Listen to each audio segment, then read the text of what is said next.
এটি একটি British biographical movie. এটি একটি এমন ভারতীয় মহিলার কাহিনী যাকে দেখলে বাইরে থেকে তো খুনি মনে হয়, যে তার স্বামীকে জ্যান্ত পুড়িয়ে মেরেছেন। সাধারণত একজন আদর্শ ভারতীয় মহিলা কখনোই এই কাজ করতে পারে না। সে ব্রিটেনে বসবাসকারী ভারতীয় কমিউনিটির কাছে একটা লজ্জার কারণ হয়ে দাঁড়ায়, কিন্তু সময়ের সাথে সাথে ওই মহিলাই সাহস আর সাহসিকতার ভাবমূর্তিতে পরিণত হন। বুঝতে শেখা যে চুপচাপ করে মুখ বন্ধ করে অত্যাচার সহ্য করে নেওয়ার থেকে তার প্রতিবাদ করাটা অনেক বেশি দরকার। যতদিন একটা নারী স্ত্রী থাকে ততদিন সে সব অত্যাচার স্বামীর সহ্য করে নিতে পারে, কিন্তু যখন সে সন্তানের মা হয় তখন তার সন্তানের সুরক্ষাই তার কাছে বড় কাম্য হয়। গল্পটি শুরু করার আগে এটা বলে নেওয়া দরকার যে এটা একটা সত্য ঘটনা অবলম্বনে তৈরি সিনেমা। মুখ্য ভূমিকায় অভিনয় করেছে ঐশ্বর্য রায়। লন্ডনে একদিন এক রাতে কিরণজিৎ আলুওয়ালিয়া নামে একজন ভারতীয় মহিলা তার ঘুমন্ত স্বামীর ওপরে পেট্রোল ঢেলে আগুন লাগিয়ে তাকে মারার চেষ্টা করে এবং বাড়ির বাইরে এমন ভাবে বসেছিল বাচ্চাদের নিয়ে যেন কিছুই হয়নি, সে কিছুই জানে না। পুলিশ আসে, তদন্ত হয় এবং পুলিশ প্রথমে বুঝতে পারে এটা কোনো দুর্ঘটনা নয়, এটা অ্যাটেম্প্ট টু মার্ডার। কিরণজিৎ আলুওয়ালিয়া তার স্বামীকে ঘুমন্ত অবস্থায় মারার চেষ্টা করে। হাসপাতালে মৃত্যুর সাথে পাঞ্জা লড়তে থাকা তার স্বামী দীপকও পুলিশের কাছে এই একই কথা বলে যে তার স্ত্রী তাকে মারার চেষ্টা করে। পুলিশের জিজ্ঞাসাবাদের সময় কিরণজিৎ কোনো কথাই বলছিল না, সে শুধু নিজের নামটুকু বলেছে। কিন্তু যখন ডিটেকটিভ তার উপর চিৎকার করে, সে তখন তার ভাঙাচোরা ইংরেজিতে শুধু এইটুকুই বলে যে সে তার স্বামীকে প্রচন্ড কষ্ট দিতে চেয়েছিল, সেই কষ্ট যে তাকে দীর্ঘদিন ধরে দিয়ে আসছিল। কিরণজিতের এই কথাটিকেই তার স্বীকারোক্তি মনে করে তাকে জেলে পাঠানো হয়। পরের দিন লন্ডনের খবরের কাগজে শিরোনামে বেরোয়, এক ভারতীয় মহিলা তার স্বামীকে পুড়িয়ে হত্যা করার চেষ্টা করেছে। যখন কিরণকে জেলে ট্রান্সফার করা হয় তখন মনেও হয় না যে সে দুদিনও জেলে বাঁচতে পারবে, কারণ সে খুবই সাদাসিধা ও শান্ত স্বভাবে। জেল ওর মতো মহিলার জন্য নয়, ও ভীষণ কম কথা বলে এবং সবসময় উদাস থাকে। জেলে থাকা বাকি কয়েদিরা ভাবে এই শান্ত স্বভাবের মেয়েটার কোন অপরাধে জেল হলো। জেলে ওর সাথে পরিচয় হলো ওর জেলমেট ভেরোনিকা স্কট। ভেরোনিকা না থাকলে জেলে বসবাস করা ওর পক্ষে ভীষণ কষ্টকর হতো। একদিন খাওয়ার সময় একজন কয়েদি কিরণের খাবার কেড়ে নেয়, বেচারি কিচ্ছু করতে পারে না। এইভাবে চললে তো না খেয়ে মরে যাবে, এই কথা ভেবে ওর জেলমেট ভেরোনিকা ওর জন্য লড়াই করে এবং সে ওকে বোঝায় জেলে থাকতে গেলে অ্যাগ্রেসিভ হতে হবে। একদিন সে একজন কয়েদিকে এরকম ভাবে মারে যে তার নাক ফেটে যায়। এইভাবে জেলে তৈরি হয়ে যায় এক একটা গ্রুপ। এখন কিরণ ভেরোনিকার গ্রুপে। কিরণ ভেরোনিকাকে জিজ্ঞেস করে সে তাকে জানে না, চেনে না, কেন তার জন্য সে এত করছে। ভেরোনিকা তখন বলে সে কারোর দাদাগিরি বেশি দিন সহ্য করতে পারে না, আর তাছাড়া তার জীবন কাহিনীও খানিকটা কিরণের মতনই। সেও তার স্বামীকে হত্যা করে জেলে এসেছে। দীর্ঘদিন অত্যাচার সহ্য করতে না পেরে সে তার স্বামীকে হত্যা করে। কিছুদিন বাদে জেলে কিরণের সাথে দেখা করতে আসে রাধা তালার নামে এক মহিলা।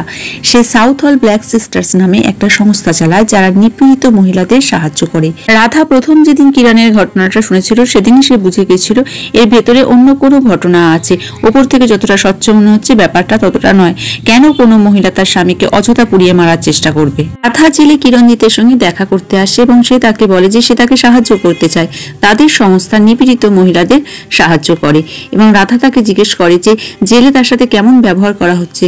তখন কিরণজিৎ বলে সে অনেকদিন বাদে স্বাধীনতা শব্দটার অর্থ বুঝতে পারছে। কিরণজিতের এই উত্তরের মধ্যে দিয়ে রাধা বুঝতে পারে যে কিরণজিৎ এতদিন কি জীবনযাপন করে এসেছে। কিরণজিতের বিবাহিত জীবন ছিল 10 বছরে, তার 2টো বাচ্চা আছে, কিন্তু এত বছরেও সে বিদেশে থেকে ইংরাজিটাও ঠিকমতো শিখতে পারেনি, কারণ তার স্বামী তাকে সে স্বাধীনতায় দেয়নি। আর কোথাও গেলে কারোর সাথে মিশলে তো মানুষ কিছু শিখবে। 4 দেওয়ালের মধ্যে সংসারের কাজ করেই তার জীবন কেটে গেছে। কিরণজিতের কেস লড়বে একজন ইংরেজ সরকারি উকিল। সে কিরণজিৎকে বলে তার জন্য একটা দুঃসংবাদ আছে, আজকে সকালে তার স্বামী মারা গেছে। এবার তার জন্য যে কেস হবে সেটা একটা খুনের কেস হবে। কিরণজিতের তার স্বামীকে হত্যা করার জন্য কোনো অনুতাপ বা দুঃখ ছিল না। তার দুঃখ এটাই ছিল যে সে তার সন্তানদের সাথে কি করে দেখা করবে। এই কারণেই সে জেল থেকে তার শাশুড়িকে যখন ফোন করত আর বারবার চাইতো তার সন্তানদের সাথে কথা বলতে, কিন্তু তার শাশুড়ি কিছুতেই তার সন্তানদের সাথে তাকে কথা বলতে দিত না। কোর্টে কেস উঠল, কিন্তু কিরণের হয়ে কেস লড়া খুবই মুশকিল হয়ে পড়ল, কারণ কিরণ নিজের আত্মপক্ষ সমর্থনে একটাও কথা বলেনি। সমস্ত শুনানি একতরফা হলো। কিরণ কেন তার স্বামীকে মেরেছিল সেটার থেকে বড় হয়ে উঠল সে কিভাবে মেরেছিল। কিরণের শাশুড়িও তার বিপক্ষে সাক্ষ্য দেয়, বলে সে ভীষণ অহংকারী মহিলা এবং কথায় কথায় সে তার স্বামীকে কথা শোনাতো। ঘটনার তদন্তে থাকা পুলিশও বলে অগ্নিকাণ্ডের দিন কিরণজিতের কোনো ক্ষতি হয়নি, সে সুস্থই ছিল। যদিও কিরণের উকিল সেই ডাক্তার ডাক্তারকে প্রমাণ হিসাবে কোর্টে পেশ করেছিল যখন একদিন কিরণ তার স্বামীর সাথে সেই ডাক্তারের কাছে গেছিল শরীরে কিছু চোট নিয়ে, যা দেখে ডাক্তার বুঝেছিল যে কিরণ গার্হস্থ্য হিংসার শিকার। যদিও কিরণজিৎ সে কথা মুখে স্বীকার করেনি, সে বলে সে পড়ে গেছিল। তাই ডাক্তারের এই সাক্ষ্য প্রমাণও কিরণজিৎকে বাঁচানোর জন্য কোনো কাজে লাগলো না। কিরণজিৎ যেহেতু তার স্বামীকে ঘুমন্ত অবস্থায় মারার চেষ্টা করেছিল, তাই উকিল তার জন্য কোনো আত্মপক্ষ সমর্থন বা হঠাৎ রেগে গিয়ে এই ঘটনা ঘটিয়েছে এটা প্রমাণ করতে পারেনি। কোর্টের কাছে এটা একটা ঠান্ডা মাথায় প্রি প্ল্যান মার্ডার ছিল। সাক্ষ্য প্রমাণের অভাবে কিরণজিতের 12 বছরের সাজা হয়। জেলের জীবন কিরণকে অনেক আত্মবিশ্বাসী করে তোলে। সে জেলের সমস্ত আদব কায়দা শিখে যায়। ভেরোনিকা তাকে ইংরাজিটাও শিখিয়ে দেয়। এইভাবে কিরণের জেলে 1 বছর কেটে যায়। একদিন রাধা জেলে কিরণের সাথে দেখা করতে আসে। সে কিরণকে বলে সে চাইলে তার আত্মপক্ষ সমর্থনে তার সাজার বিরুদ্ধে কোর্টে আপিল করতে পারে। নিজের জন্য না হোক, অন্তত তার সন্তানদের জন্য সমাজের চোখে তার ঘটনাটা জানানো দরকার। প্রথমে কিরণ রাজি না হলেও সন্তানদের কথা শুনে সে রাজি হয়। এই সুযোগটাকে রাধা কাজে লাগায়। সে জানতো কিরণের শাশুড়ি তার নাতিদের সাথে কিরণের দেখা করতে দেবে না, তাই সে একটা নকল কোর্ট অর্ডার বানিয়ে তার শাশুড়িকে দিয়ে বলে যে কিরণের সাথে তার সন্তানদের দেখা করতে না দেয় তাহলে তাকেও জেলের হাওয়া খাওয়ানো হবে। কিন্তু কিরণের জীবনে ঘটে যাওয়া এই ঘটনাগুলো ততক্ষণ কোনো মূল্য পাবে না যতক্ষণ না সেগুলো কোর্টে শোনানো হচ্ছে। কিন্তু কিরণের কাছে কোনো প্রাইভেট উকিল নেওয়ার মতো অর্থ ছিল না। তখন তাকে সাহায্যের হাত বাড়ায় ভেরোনিকা। ভেরোনিকার দাদা একটা ল ফার্ম চালাতো। ভেরোনিকা নিজের প্রয়োজনে কখনো তার ভাইয়ের সাহায্য নেয়নি, কিন্তু ভেরোনিকা কিরণকে অন্য চোখে দেখত। তার কাছ থেকে তার দাদা কিরণের জীবনের সমস্ত ঘটনা শুনে সে বিনা পয়সায় কিরণের হয়ে কেস লড়তে রাজি হয়। অন্যদিকে কিরণ ও রাধার কথা শুনে তার জীবনের সমস্ত ঘটনা লিখতে শুরু করে। ও ভারতের পাঞ্জাবে জন্মায়, এক শিখ পরিবারে বড় হয়ে ওঠে। সমস্ত ভাই বোনদের মধ্যে ও ছিল ছোট। ও পড়াশোনা করতে চেয়েছিল, কিন্তু ওর মা ওকে খুব অল্প বয়সে বিয়ে দিয়ে লন্ডনে বসবাসকারী দীপক আলুওয়ালিয়ার সাথে। কিন্তু স্বামীর সংসারে 10 বছর এসেও এই সংসার তার কাছে কয়েদখানার মতনই লাগতো। বিয়ের কিছুদিনের পর থেকে তার স্বামী তার আসল চেহারা দেখাতে শুরু করে। সে কারোর সাথে কিরণজিৎকে মিশতে দিত না, এমনকি পাড়ার মহিলাদের সাথে। जैसे फिदा हो गया तुम पर। छड्डू जी वो तो एवें तारीफ करिया सी। एक डांस पे कितना वो भी ਤੁਹਾਡੇ कहने तो सब वाटर। तुम्हें रवि से ब्याह करना चाहिए था, शायद तुम्हें वही पसंद है। जी जी बच्चियां वाली गला ना करो।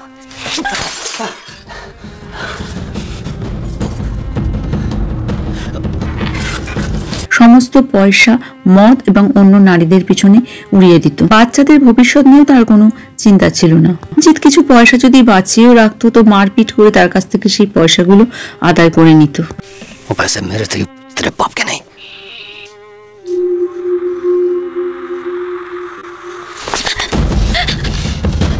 चलाते हैं तेरे इस खूबसूरत चेहरे को जिस पर इतना घमंड है। बकवास करती है। अय्याशी करूं जो भी करूं, कौन रोकेगा मुझे? শারীরিকভাবে অত্যাচার করে নয়, মানসিকভাবে অত্যাচার করে তাকে এক প্রকাশে পঙ্গু করে তুলেছিল। কোনো কিছু ভাবনা চিন্তা প্রতিবাদ করার মতো অবস্থায় কিরণজিৎ ছিল না। রাধা কিরণের জীবনের এই সমস্ত ঘটনা তার সংস্থার মাধ্যমে তুলে ধরে। টিভিতেও এটা ব্রডকাস্ট করা হয়। ধীরে ধীরে রাধার জীবনের ঘটনা যখন জনগণের কাছে সমর্থন পেতে থাকে, তখন সেই কনস্টেবল যে মিথ্যা সাক্ষ্য প্রমাণ দিয়েছিল সেও স্বীকার করে যে সে সেদিন সুস্থ অবস্থায় ছিল না। সে দেখেছিল যে কিরণজিৎ অনেকটাই ভয় পেয়েছিল। সে কোর্টে মিথ্যা প্রমাণ দিয়েছিল। কিরণজিতের মামলাটি পুনর্বিবেচনা করার জন্য আবার কোর্টে তোলা হয়। এখন কিরণজিৎ আগের থেকে অনেকটাই কনফিডেন্ট বা আত্মবিশ্বাসী দেখায়। জেলের জীবন যেন তাকে এক নতুন রূপ দিয়েছে। এবার কোর্ট কিরণজিতের মামলায় প্রথমবার যেসব বিষয়গুলোতে সেরকম গুরুত্ব দেওয়া হয়নি সেগুলোর উপর অনেক বেশি গুরুত্ব দিতে থাকে।